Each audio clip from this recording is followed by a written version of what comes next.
atheists, agnostics, long-haired weirdos, short-haired weirdos, vandals, hooligans. The government, hug the government, love the government, hug the government, love the government, hug the government. Welcome to The Politics Guys, a place for bipartisan, rational, and civil debate on American politics and policy.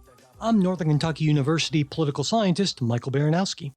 I'm joined today by my conservative counterpart, attorney and former deputy assistant to President Trump, May Mailman.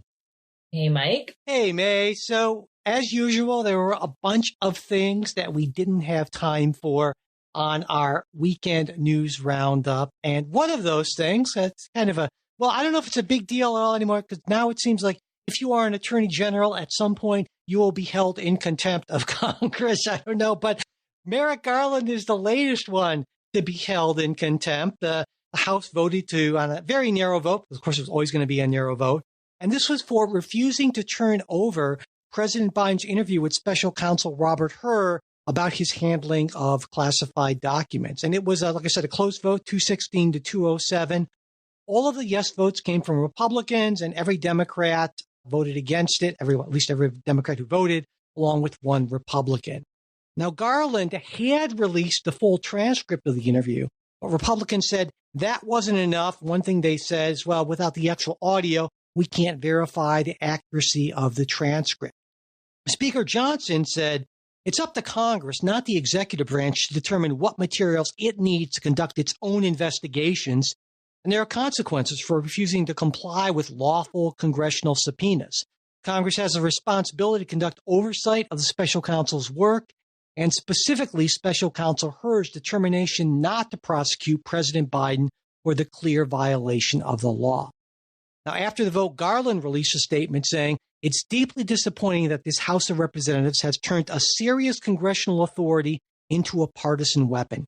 Today's vote disregards the constitutional separation of powers, the Justice Department's need to protect its investigations, and the substantial amount of information we have provided to the committees. Now, the one Republican I mentioned who voted with the Democrats against contempt, Dave Joyce, released a statement saying, as a former prosecutor, I cannot in good conscience support a resolution that would further politicize our judicial system to score political points. The American people expect Congress to work for them, solve policy problems, and prioritize good governance. Enough is enough. So what are your thoughts on this contempt vote, May? You know, it sort of doesn't matter because it's not like the Department of Justice is going to pursue anything against them, Merrick Garland. So, you know, it is political. I agree with Dave Joyce on that, and I guess the Democrats on that. But Congress is a political body, so I can't fault them for doing what they do. And I don't think that the audio is irrelevant necessarily. If you've got a prosecutor who's saying, I found evidence that Biden stored classified documents and willfully retained them, knew that they were in his home and just moved on with his day. But I'm not going to charge him because he's elderly and maybe didn't have the right mindset to willfully retain documents. Then I do think that audio helps understand that decision and helps understand whether something should have been charged. Because if your assessment of this person's state of mind does come a lot from this interview, a transcript does not really help you clearly see state of mind where audio would. So I don't find it irrelevant necessarily. But yeah, I do think that the audio is going to be extremely damaging for Biden. I think that hearing clips of this interview is going to be excruciatingly awkward and painful for anybody who listens to it. And the Democrats have to do whatever they can do to not let that audio come out. It will be incredibly damaging. So on one hand, you know, the Democrats are saying, we don't like what Robert Hur, the prosecutor, had to say. We think Biden is fully competent. That it was a cheap political thing to say that he's slow and elderly. Oh, we don't like it. Okay, well, if you don't like it and you think Biden's completely with it, then you should have no problem releasing the audio, right? Like you should enjoy the opportunity. You should relish the opportunity to release the audio. And because you're not, you know that this is going to be really bad. So it's political on both sides. Yes, it's political from the Republicans for wanting it, but it is very political for the Democrats to not let the public have it. So, as a member of the public, do I want it? Sure, I want it. Do I feel like I'm going to gain anything from it besides just depression about the mental state of our commander-in-chief? No, I don't think so. Yeah, people are going to be so tired of me saying I'm torn, but I am torn on this because I think you're absolutely right. It's political on both sides. When congressional Republicans say, well, we would just want to verify the transcripts and get a better sense of we want to better understand the decision not to charge. Well, of course, that's BS. Well, we all know it's BS. It's because this can be, like you said, hugely damaging stuff if it leaks, if it comes out, which of course it will. And so the idea that there's this will be related to any sort of legitimate legislative purpose is just crazy. But here's where I'm torn. But that doesn't matter because Mike Johnson's right. This is a legitimate subpoena. This does fall within their purview. And not only that, but Biden has claimed executive privilege. So it's not like Garland can just say, well, I'm just going to ignore the fact that the president's claimed executive privilege over these things and release it. I don't think Garland did anything wrong in that sense. He kind of had to take this one for the team. But it's a bad legal argument because once Biden allowed the public release of the transcripts, well, the privilege goes out the window. You can't say, well, it's just privilege for the audio and not for that. That's not how it works. So there's no legal argument here. But of course, even though, Jim Jordan has said this is going to end up in court and so forth, by the time this works its way through anything, the election will be over. And that was the point in the first place, because I certainly agree with you that I cannot imagine it's going to be in any way positive for Joe Biden to hear those recordings. Because as I understand it, the transcripts, like so many transcripts, were somewhat cleaned up. And it's one thing if someone responds and from a transcript, it seems like they're just responding very quickly and clearly and cogently when really there are all kinds of pauses and stumbles and that sort of thing. And I feel fairly certain that's what we would get. And that's exactly what the Biden administration is bound and determined not to let out. So I don't think the Biden administration has a legal leg to stand on here. And if Jim Jordan and the Republicans push this through the courts, I think they should get these the audios, even though I don't think they have any intention of using them for any sort of legitimate legislative purpose. Does that sound about right to you? Yes. And on one hand, it's not like it's a secret that President Biden is in poor mental state. So I think kind of everybody knows what the interview is going to show. And so, do you really need this example? Can't you just pull an example from everyday behavior wandering around? And yes, you can. So it's not a necessary political get for the Republicans.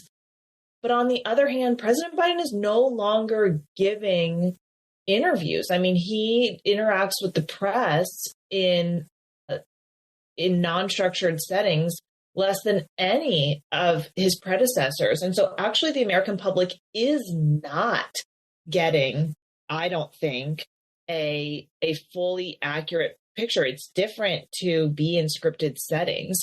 So, I do think it's relevant. And, even if it shows that Robert Hur should not, he was wrong. He said that the president seemed like he was, confused and all this, and the transcripts come and the audio comes out and it shows Robert Hur was bad. President Biden was completely with, is that what the Democrats think? Is that their actual charge? I think the audio coming out would be clarifying for a lot of the claims that are being made on all sides. But I guess at this point, we'll never see it. I don't know that it would matter a ton because as I see it, that there are people who, well, a lot of people are just voting against one of these candidates, certainly. And there's plenty to vote against for either of these candidates at this point, right? It seems like in the last, every presidential election, it seems like I think, well, my choices can't possibly get worse. And yet every time they seem to get worse, it's very depressing, actually. And so I think there are people who just vote against, so it's a lesser of two evils sort of thing. But I also think there are people who say, well, I'm voting for a person, sort of, but really what I'm voting for is kind of a policy outlook, right? An orientation, if you will. And I'll take the Biden policy orientation over the Trump policy orientation, even though I know that in Biden's case, it may be advisors who are doing a lot of the driving, or in Trump's case, it's going to be, also some different advisors who are doing a lot of the driving outside of a few issues that Donald Trump is deeply committed to and that sort of thing. And you can maybe argue that that's a function of how the presidency has grown, where it's yeah, sure, there's this person, but this is just not really a figurehead exactly, but there's this massive organization where so much happens that sort of is in line with what the president generally wants, but he has no idea really about a lot of this stuff. So that's why I don't even know it's that big of a deal necessarily how quick, whether it's Donald Trump, because Donald Trump, sometimes he goes off on some pretty bizarro tangents of his own. I don't know that matters as much as a lot of people think it necessarily does. What do you think? Yeah, I don't know. I used to not love talking about Biden's age because I felt as though it distracted from talking about Biden's policies. And it's not like I just want a younger version of Joe Biden. Like I don't want Kamala Harris to be president. And by focusing on someone's age, I felt as though it was setting up a dichotomy between would you rather have elderly or crazy, right? Because if you paint Trump as dangerous and crazy and, he's going to take away all your rights versus you have old, I think that the voters are going to choose old over crazy. Right. And so in a sense, is this a trap? Like, are Republicans continuing to focus on give me the audio? I want to talk about, Robert Hur, his, just continuing to focus on age rather than if you set up the dichotomy of Joe Biden with catastrophic for the country, like look at or even the globally, the wars that have broken out for your pocketbook, like that this is, bad and negative and harmful and dangerous versus like a little bit crazy. I think you're gonna pick crazy maybe. So I don't know. But then as the age, so that was my initial, this was like a year ago, my thinking.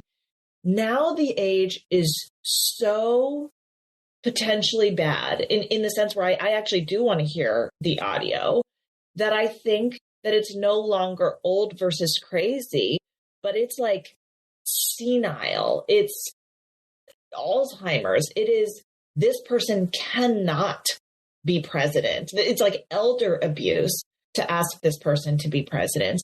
And I think when you're setting it up as that, where this person is senile versus crazy, I think people are going to go with crazy. So that I've changed my mind. And like now I kind of do want to focus on the age because I think that the age makes him, if he's unable to stand trial, then he's unable to be president. Yeah, well, obviously not being a mental health professional, and certainly I would not want to diagnose Joe Biden at a distance. And I think it's, it's obviously one thing to be able to respond quickly on the spot and another thing to be able to take in and analyze information when you have a little more time and aren't, in that kind of, well, just react sort of quickly, that kind of thing. But there's no question that, that Joe Biden is not as sharp as he was 5 or 10 years ago. But in the end, to me, I think back to, I don't know, the second term of Ronald Reagan's presidency, toward the end of that, back when I was a big Reagan Republican. And, a very young Reagan Republican. I'm not that old, but it didn't matter. It didn't matter to me. And I think looking back, if someone would have said, well, maybe the Gipper's lost a little bit, maybe he's kind of senile, I'd think, well, you know what, though? Would I rather have the senile Ronald Reagan policies or the Walter Mondale policies? Well, give me senile Reagan any day of the week and twice on Saturdays. And I think a lot of voters would feel the same way. We hope you enjoyed this preview of our supporters exclusive midweek show.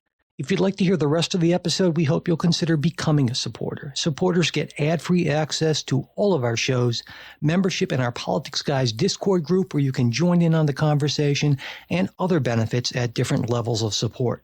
To become a supporter, go to patreon.com/politicsguys. You can also support us through Venmo or @politicsguys or through PayPal. You'll find all of our support links in the show notes as well as at politicsguys.com/support. And if you'd like to get the midweek show, but you're not in a position to become a financial supporter, that's not a problem. Just send me an email at mike@politicsguys.com, and I'll be happy to get that set up for you.